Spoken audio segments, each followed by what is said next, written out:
Un homme est à genoux, il est maintenu par plusieurs agents fédéraux. Un autre agent s'éloigne, une arme à la main. Une seconde plus tard, on entend les tirs. This looks like a situation where an individual wanted to do maximum damage and massacre law enforcement. Ce sont les mots utilisés par Gregory Bovino, le commandant de la Border Patrol américaine, pour justifier la mort d'Alex Pretty samedi 24 février à Minneapolis. La version officielle évoque donc des tirs défensifs, mais une analyse de plusieurs vidéos nous permet aujourd'hui de reconstituer les 39 secondes qui précèdent les coups de feu. Voici ce que montrent les images, seconde par seconde. 39 secondes. La scène se déroule sur Nicolay Avenue, à Minneapolis. Alex Pretty est debout au milieu de la chaussée. Regardez ses mains. Il tient un objet rectangulaire. C'est un téléphone portable. Les images montrent qu'il filme l'intervention des agents fédéraux. Face à lui, l'un de ses agents s'approche de deux civils positionnés près d'un véhicule blanc. Les images montrent l'agent pousser violemment l'un d'eux, d'un côté à l'autre de la rue. 27 secondes.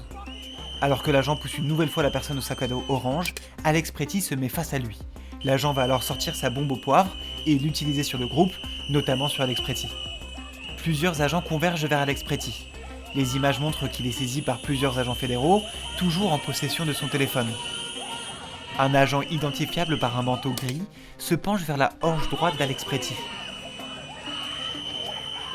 Les images montrent qu'il saisit un objet sombre, ressemblant à une arme de poing, et l'extrait de la zone de contact.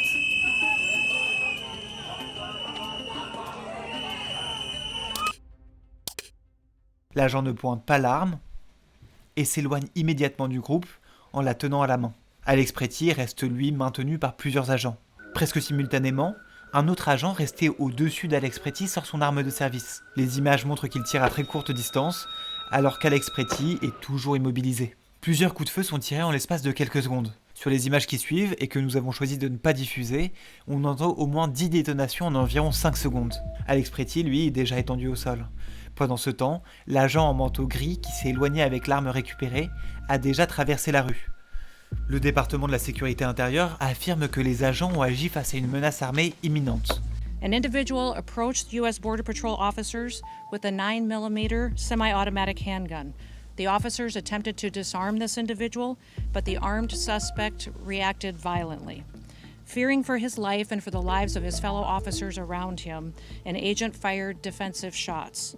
Medics were on the scene immediately and attempted to deliver medical aid to the subject, but he was pronounced dead at the scene.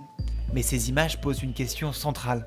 Au moment des tirs, Alex Pretty était-il encore en capacité de représenter une menace immédiate ? Le gouverneur du Minnesota, Tim Walz, conteste la version fédérale et accuse les autorités de déformer les faits. Donald Trump, I call on you once again. Remove this force from Minnesota.